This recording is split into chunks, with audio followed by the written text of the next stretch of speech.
यार रिबन से प्लीज पीछे जाओ, रिबन को मत टच करो।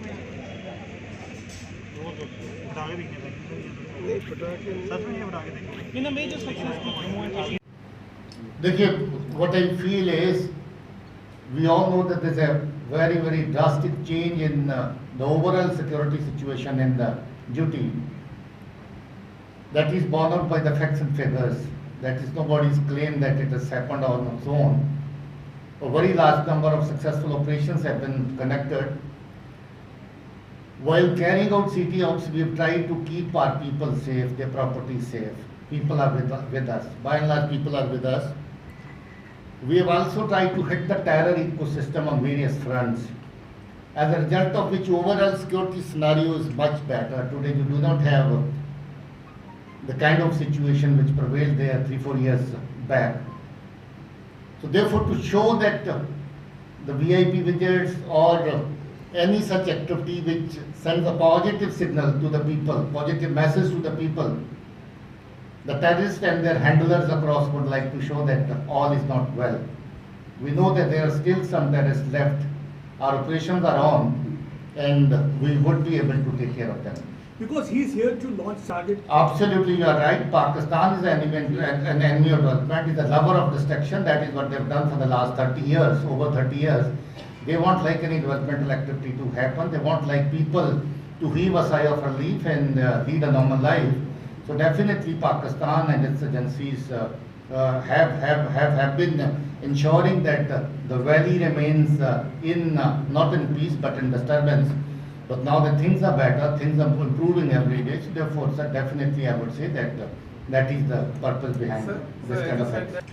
See, the one thing that has been very favorable to us is that we have got a lot of int available with our police and our agencies working here.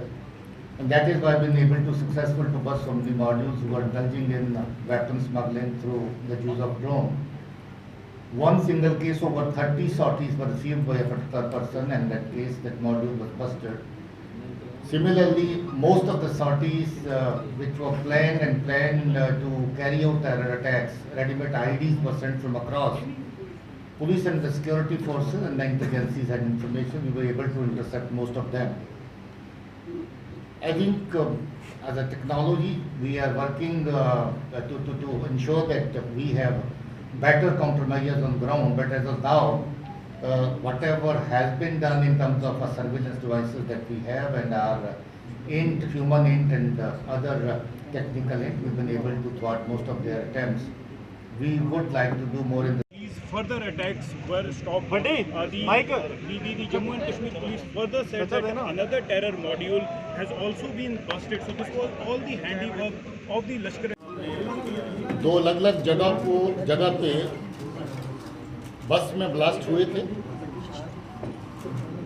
एक 28 की रात को लगभग 10:30 बजे और दूसरा 29 की अर्ली मॉर्निंग कोई 5:30 बजे के करीब। दोनों ही जगहों पे बस स्टैंड थे और जो रात को पार्किंग होती बसेस की, वहाँ पर बसेस उस वक्त लगाई गई थी।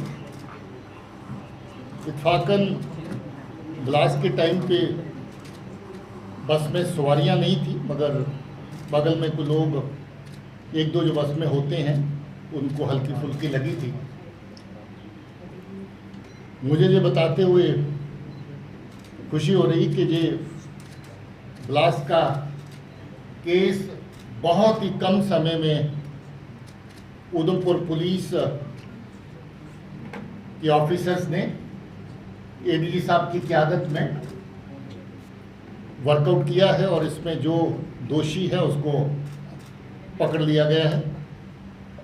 पूछताछ के दौरान उसने अपनी इन्वॉल्वमेंट तस्लीम की है, मानी है और ये चीज़ें भी पता चली हैं कि ये ब्लास्ट जो किया गया उसमें जो आईडीज इस्तेमाल हुई वो कहाँ से आई, कैसे आई, किसके कहने से आई। मैं थोड़ी सी तफसील जो स्पेसिफिक इस केस में है चाहूँगा कि एडिशनल डीजी जम्मू आपके साथ शेयर करें और उसके बाद अगर आपके कुछ सवालात होंगे तो उन सवालात का जवाब देंगे। शर्मनाक बात है कि जो पाक नवाज फोर्सेस हैं, एजेंसीज हैं, वो जम्मू के अमन के माहौल को ख़राब करने के लिए और ख़ास तौर पे जब जहाँ पर कोई हाई लेवल विजिट हुआ तो इस तरह की नापाक हरकतें और साजिशें की। आपको याद होगा कि ऑनरेबल प्राइम मिनिस्टर का विजिट जब हुआ था तब जैश के 2 फदाइन जहां पर जम्मू शहर में आके ठिकाना बनाए बैठे थे ताकि उस विजिट के साथ साथ कोई बड़ी कार्रवाई करें, मगर उस वक़्त भी ये अच्छा हुआ कि पुलिस की सतर्कता के रहते टाइम से पता चला और उन दोनों आतंकियों को न्यूट्रलाइज किया गया और जैश का बहुत बड़ा मॉड्यूल जो था उसको ध्वस्त किया गया।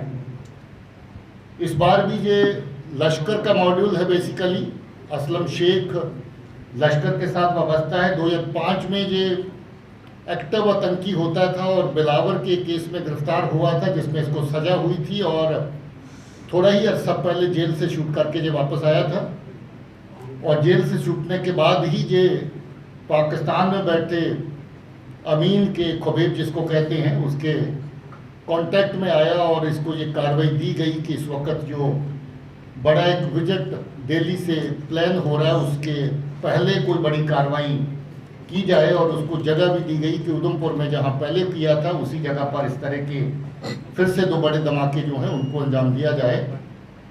मगर अच्छी बात है कि ये भी पुलिस ने बड़ा कम टाइम के अंदर इस केस को पूरे को एक्सपोज किया, इस बंदे को आइडेंटिफाई किया, इसको पकड़ा, पूछताछ की, जिसके दौरान इसने सारा कुछ मान लिया है।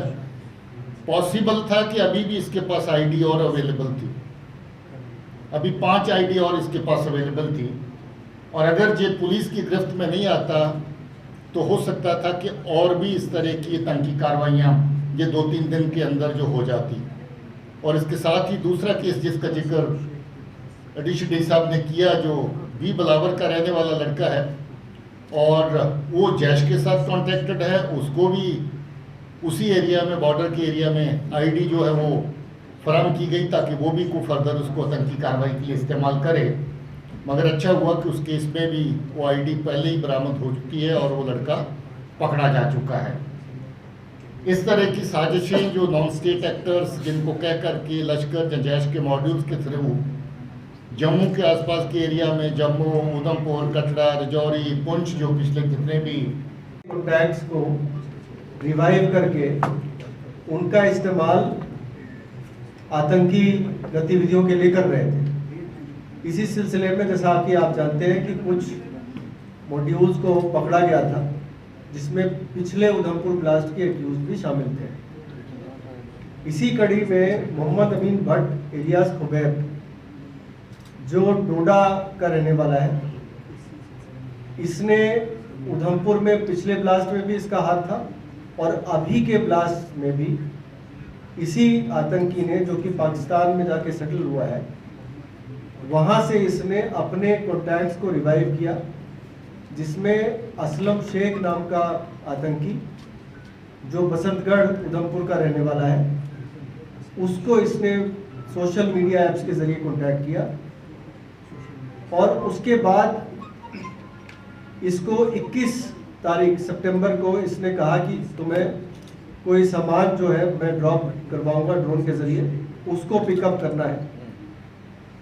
24 तारीख को 23 और 24 की दरमियानी रात को असलम शेख दयालचक के एरिया में आके खुबैब के कहने पे उसके बताए गए लोकेशन पे जाके आईडीज़ की कंसाइनमेंट पिक करता है, जिसमें 3 स्टिकी बॉम्ब्स और 4 दूसरे किस्म के नए किस्म के आईडीज़ उन्होंने भेजे थे। ये वो रिसीव करता है और अपने घर ले जाता है। 27 तारीख को इसको खुबैब का आदेश आता है कि आपने एक हाई प्रोफाइल मिनिस्टर की विजिट है, उसके पहले आपने किसी सूटेबल लोकेशन पे आईडीज़ फिक्स कर देना है। तो असलम शेख अपने घर से निकलता है, बसंतगढ़ से रामनगर की तरफ आता है और उसी बस में रामनगर में उतरने के बाद वहाँ के नज़दीक के बाथरूम में जाके 2 आईडीज़ को एक्टिवेट करता है। एक आईडी जिस बस में वो आया था, रामनगर में उतरा था, उस बस में लगाता है पीछे की तरफ, और दूसरा रामनगर के से जो उधमपुर गाड़ी आ रही थी उसमें लगाता है। 2 आईडीज़ ये लगाता है। इस पे तफसील से इंस्ट्रक्शंस पास किए गए थे कुवैत के द्वारा, जिसमें उसको बताया गया था आईडी को असेंबल कैसे करना है, एक्टिवेट कैसे करना है। 6 किस्म के टाइमर्स उसको बताए गए थे कि 3.5 मिनट से लेके 14 घंटे की टाइमर उसको, जो स्विच अवेलेबल था उस पर 4-5 किस्म के वो ऑन ऑफ स्विच थे। उसकी परम्यूटेशन एंड कॉम्बिनेशन के जरिए ये अलग अलग किस्म की टाइमर्स को एक्टिवेट कर सकता था।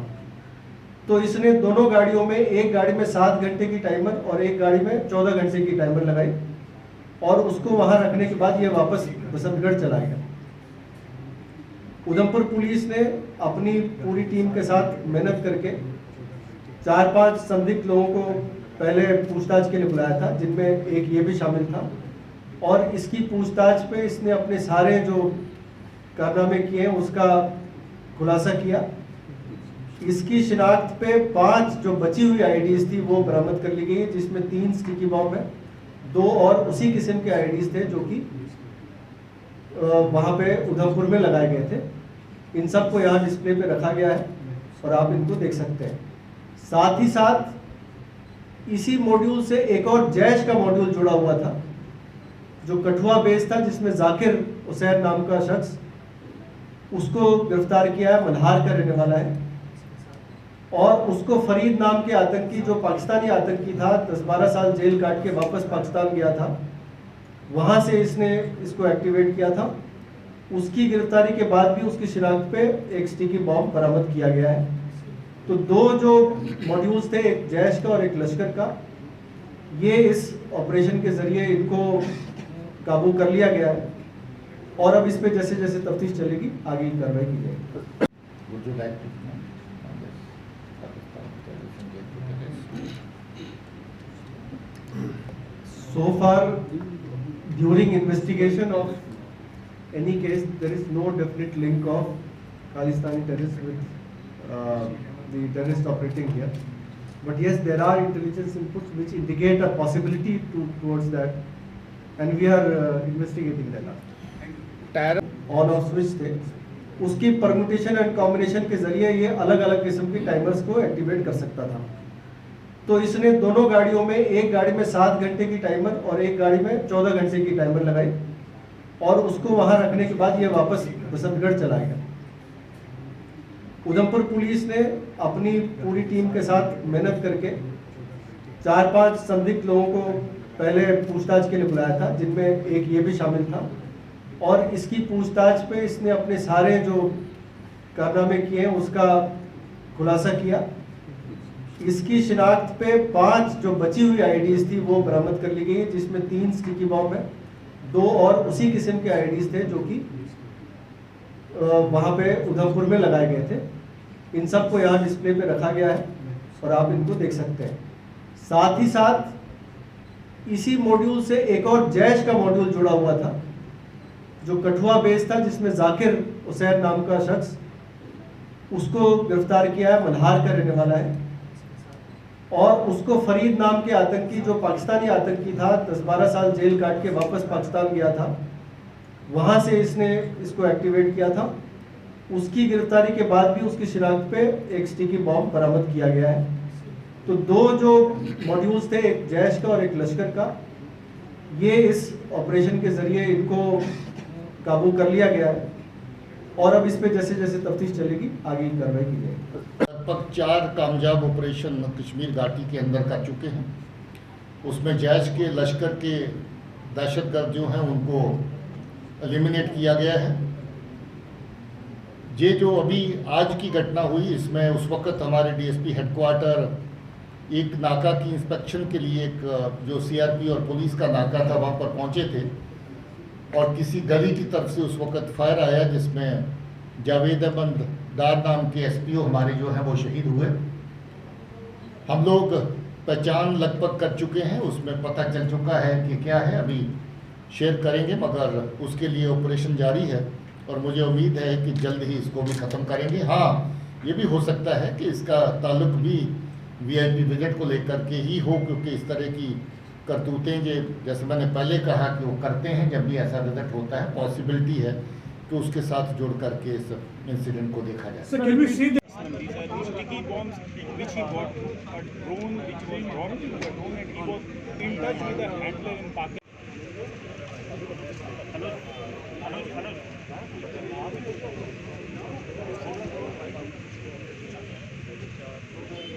Carry out these strikes just ahead of the VVIP visit in the Union Territory of Jammu and Kashmir, and he was planning to carry out more